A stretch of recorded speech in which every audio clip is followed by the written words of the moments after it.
రేవండి statue ఉంటుంది కదా, ఏముంది గాంధీ తాత దగ్గర ఉండేది, ఆ రోడ్డు మీద సంత బజార్లో ఉండేది. బహుశా ఇప్పుడు మనం గుర్తు చేసుకున్న విష్ణువర్ధన్ రెడ్డి,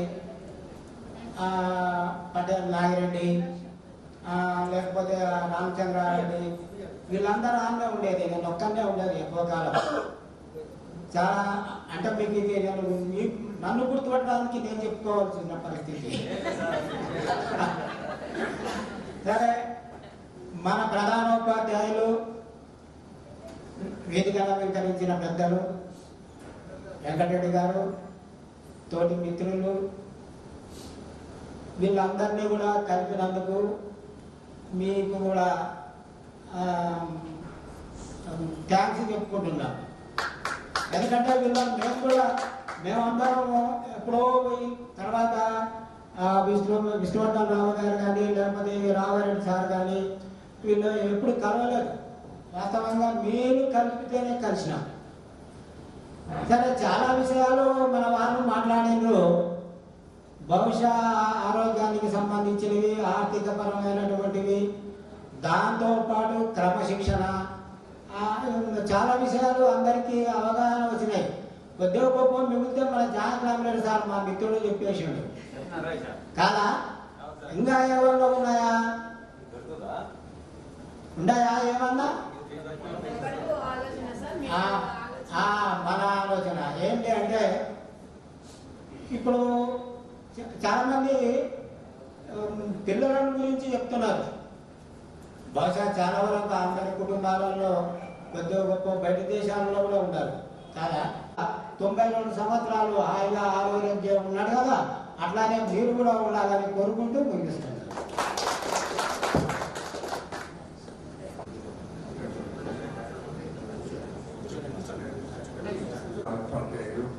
వెంకటరెడ్డి గారు, మా సోదరు తల్లి ఉపాధ్యాయులు, ఈరోజు మరి వెంకటరెడ్డి సార్ గారు చెప్పారు 89 సంవత్సరాలు నాకు. మరి మీరు కూడా 89, 90 బ్యాచే చూసిన తర్వాత అనిపిస్తుంది. సందర్భం బాగుంటుంది. ఈ యొక్క కార్యక్రమం మీరు ఆత్మీయ సమ్మేళనం పెట్టడం అయితే రేవండికి నాకు 2 సంవత్సరాల సంబంధం. జయరామ్ రెడ్డి గారు రావడం, వారి ప్లేస్లో నేను ఊరుకున్నప్పటికీ రావడం, 88, 89, 90 ఈ 2 బ్యాచ్లు ఉన్నారు. ఎప్పుడు ఉన్నప్పటికీ నేను సాంఘిక శాస్త్రం ఇంగ్లీష్ బోధించారు. ఆ రోజులో ఒకటే చెప్పేది, భవిష్యత్తులో మీరు ఎక్కడున్నా ఇంగ్లీష్లో పాఠం మీరు ఎక్కడో చదువుతారు. wherever you relate to boys in future, do your duty with honesty and zeal and lift relations with the soil.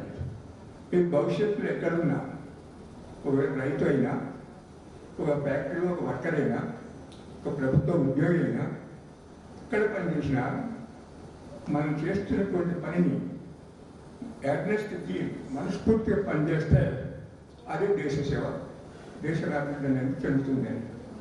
దాన్ని దృష్టిలో పెట్టుకోవాలని నేను 8th, 9th, 10th ఎక్కడ చూసిన 20 సంవత్సరాలు విద్యార్థులకు ఎక్కువ స్ట్రెచ్ చేసినటువంటి సంగతి.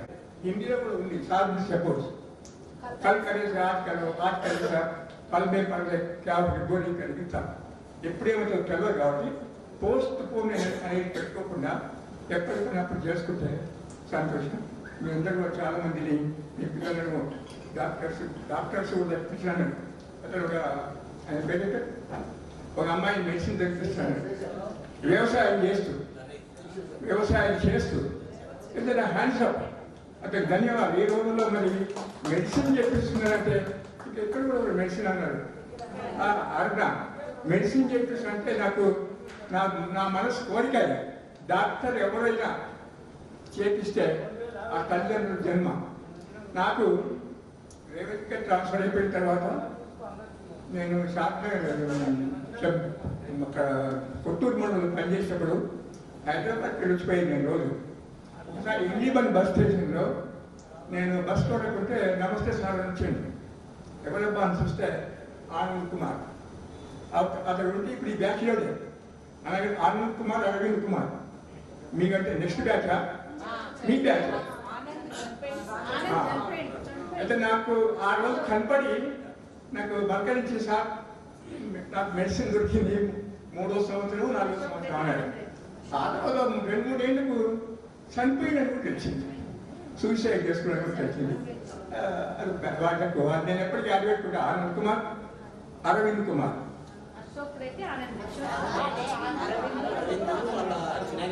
అరవింద్ వాళ్ళ అబ్బాయి కొడుకు ఏళ్ళు దగ్గర చాపిరాడు. వాళ్ళిద్దరు ఆనంద్ కుమార్, అరవింద్ కుమార్ వాళ్ళ తండ్రి అంటే ఎస్ఎస్ పాస్ అయినా నా దగ్గర నాకు రెవెన్యూ న్యాయం ఉద్యోగి ఉంటుంది. ఆయన సార్ నా మావాడు పాస్ అయింది కదా, ఏం చేయాలంటే నేను నాకు ఉచిత సలహా ఇచ్చిన. ఏం లేదు, మీ వాడు బాగా పాస్తున్నాడు, నెల్లూరు నారాయణ కోచింగ్ సెంటర్కి పంపవాడినా, నెల్లూరుకి పంపవాడినా. అప్పుడు నేను హైదరాబాద్లో లేవు అంటే ఆయన మరి పైసలు లేవు అంటే 2 ఎకరాల భూమి అమ్మన్నా. ఆయన ఏం చెప్పిందో కానీ ఆ పిల్లగాన్ని పంపిన ఫస్ట్ టైం అక్కడ ఆంధ్ర పిల్లల్ని బీట్ చేస్తూ 805 ర్యాంకులు ఇచ్చి ఇంజనీరింగ్ చూపిస్తున్నాడు. ఇది నా మీద కన్నావు మంచి పోస్ట్ అక్కడ గ్రేట్నెస్ అక్కడ సాధించింది.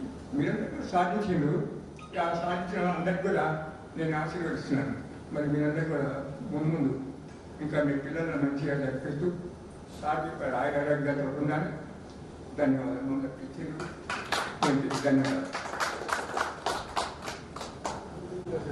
వెంకటరెడ్డి సార్ గారు నాకు గురుతుల్యులు, తండ్రితో సమానులు అక్కడ పాఠశాలలో. ఎందుకంటే ఫస్ట్ అపాయింట్మెంట్ 83లో రెవెన్యూ అపాయింట్మెంట్.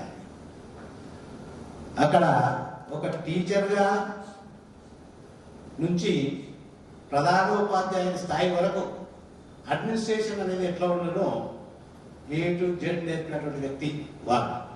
వారి మార్గదర్శనంలో కూడా ఎక్కడ వెళ్ళినా హై స్కూల్ లోపల 2 హెచ్టి టీచర్గా పనిచేశాను. 83 నుంచి 97 వరకు రెవెన్యూ హై స్కూల్, 97 నుంచి జెడ్పిహెచ్ఎస్ బాయ్స్ కాగర్ కర్నూలు, తర్వాత కోడూరు మండలం ఎల్ఎఫ్ఎన్ హెచ్ఎం. ఆ రోజు నుంచి రిటైర్డ్ అయ్యే వరకు హెడ్ మాస్టర్ కానీ ఎల్ఎఫ్ఎన్ హెచ్ఎంగానే రిటైర్డ్ అయ్యా. అయితే ఆ హెడ్ మాస్టర్ చేసేటటువంటి సందర్భంలో కూడా ప్రతిసారి సార్ నాకు గైడెన్స్గా ఉండి ఆయన నేర్పినది అంటే రెవెన్యూ లోపల నేర్చుకున్నటువంటిది నా రిటైర్మెంట్ వరకు నాకు చాలా ఉపయోగపడ్డాయి. అందుకు వారికి ప్రత్యేకంగా ధన్యవాదాలు, కృతజ్ఞతలు తెలుపుకుంటున్నాను. తర్వాత మిత్రులు నాకు మామగారు వరుస జాగ్రత్త రెడ్డి, మా ఊరు గన్యాగల. తర్వాత వారు అనేక రకాలుగా నాకు చేదోడు వాదోడుగా ఉండుకుంటూ సహాయ సహకారాలు అందించారు. తర్వాత నరసింహారెడ్డి సారు, నేను HT teachers revenue high school లోపల. మాకు ఓన్లీ 6th 7th మనకి అవసరం అనుకుంటే 8th వరకు ఇచ్చేది. కాకుంటే నాకు మాత్రం 9th 10th చెప్పే అవకాశం వచ్చింది అక్కడ. ఎట్లా అంటే నేను టీటీసీ చేసినప్పుడు మాకు ఇంటర్మీడియట్లో ఇక్కడ మా మిత్రుడు శ్రీనాథాచార్య ఉన్నాడు, నా క్లాస్మేట్ ఇంటర్మీడియట్. వాడికి 1 మార్క్ తక్కువ వస్తే వాడు ఊకోడు, వీడికి 1 మార్క్ వస్తే వీడు ఊకోడు. ఎందుకు తక్కువ వచ్చినాయి అని పంచాయతీ సబ్జెక్ట్ లోపల ఏం తప్పు రాసిన చూపుమా అని అంత కాంపిటీషన్ ఉండేది. అదేవిధంగా వాళ్ళ తర్వాత ఈ నరత్నం బిఎల్ ప్రసన్న వాళ్ళది పంచాయతీ ఎప్పుడు అంటే ఇట్లా ఓవర్కోవర్ కాంపిటీషన్. ఆ విధంగా కాంపిటీషన్లో చదువుకున్నందువల్ల ఇంకొకటి నేను మనస్ఫూర్తిగా నిక్కచ్చిగా చెప్పగలుగుతాను ఏంటంటే రెవెన్యూలో మేము మా అందరూ స్టాఫ్ మేజర్గా యువకులం. ప్రైవేట్ స్కూల్స్కు ధీటుగా పనిచేసినటువంటి వ్యక్తులం. ఆ విధంగా చేయడం వల్ల ఒక టీచరు ఒక విద్యార్థిని తిట్టడం సుతం ధైర్యం చేసి మరుసటి రోజు మీ మొబైల్కి కంప్లైంట్ వస్తూనే ఉంటుంది.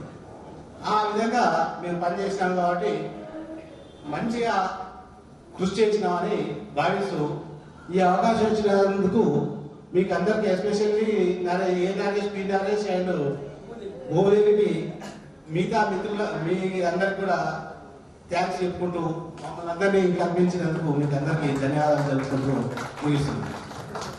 గౌరవనీయులు ప్రధాన ఉపాధ్యాయులు శ్రీ వెంకటరెడ్డి గారు, నాకు మార్గదర్శి జానకిరామ్ రెడ్డి గారు, చంద్రకృష్ణారెడ్డి గారు, తర్వాత నాతో పాటు పనిచేసినటువంటి నరసారెడ్డి గారు, రాఘవరెడ్డి గారు. నేను 85లో రేవెల్కి రావడం జరిగింది. నేను వచ్చిన రోజు అరే ఒకటి నా గురించి చెప్పుకుంటే కాస్త అందరితో నేను తిట్ల తిన్నవాడిని. నేను మిమ్మల్ని కొట్టిండొచ్చు, మీరందరూ నన్ను బాగా తిట్టుకున్న వాళ్ళే మీ జీవితం మొత్తంలో పడదు. కాకపోతే ఈ రోజు తెలియదు నాకు, ఆ రోజు మాత్రం ప్రతిరోజు నన్ను తిట్టుకున్న వాళ్ళే. నాకు ఆ నమ్మకమే, ఆ రోజు మీరు నన్ను తిట్టినా జీవితంలో మీరు నన్ను గుర్తిస్తారు అన్న నమ్మకంతోనే పనిచేశాం. కొంచెం మేము అంటే ఆ రోజు పరిస్థితి ఏంటంటే పిల్లవాని కురతనం ఆలోచన, అంటే మంచి చెడు తెలియని పరిస్థితుల్లో మిమ్మల్ని మంచి మార్గంలోకి తీసుకురావడం కొరకు కాస్త కఠినంగా వ్యవహరించవలసి వచ్చింది. ఆ కఠినత్వంలో విష్ణువర్ధనలో కఠినత్వం గాయపడుతుంది, అది ఇబ్బంది. అందరిలాగా కొంచెం కఠినత్వం తక్కువంటే బాగుండేది. నాది కూడా ఏంటంటే అప్పుడే ఉద్యోగంలోకి రావడం, కొంచెం దుర్స్థలం ఎక్కువండి, మీ అందరితోని కాస్త ఎక్కువ శాపనార్థాగా తిరిగివచ్చు. ఏదేమైతే 35 సంవత్సరాల మీరు మమ్మల్ని పిలిచి సన్మానించినందుకు, మమ్మల్ని గుర్తుంచినందుకు మీకు అందరికీ కృతజ్ఞతలు. తర్వాత దీంట్లో నేను గమనించింది ఏంటంటే అందరూ కూడా, అంటే దీంట్లో ఒకరో ఇద్దరో వ్యవసాయం తప్ప మిగతా వాళ్ళంతా కూడా వ్యవసాయేతర పనుల్లో నిమగ్నమైంది. మీరు మీ కాళ్ళపైన నిలబడి మీరు సంతోషంగా ఉన్నందుకు చాలా హ్యాపీగా ఉంది. ఒక ప్రభుత్వ ఉద్యోగమే కాదు, ప్రభుత్వ ఉద్యోగంతోనే అందరూ బాగుపడదు లేదు, అందరికి కూడా రాదది. ఏదో రకంగా మనం ఉపాధి కల్పించుకొని మన కాళ్ళపై మనం నిలబడి మన కుటుంబాన్ని పోషించగలిగితే చాలు. అటువంటి స్టేజ్లో మీరు ఉన్నందుకు మీకు అందరికి కూడా శుభాకాంక్షలు తెలియజేస్తూ ముగిస్తున్నాను.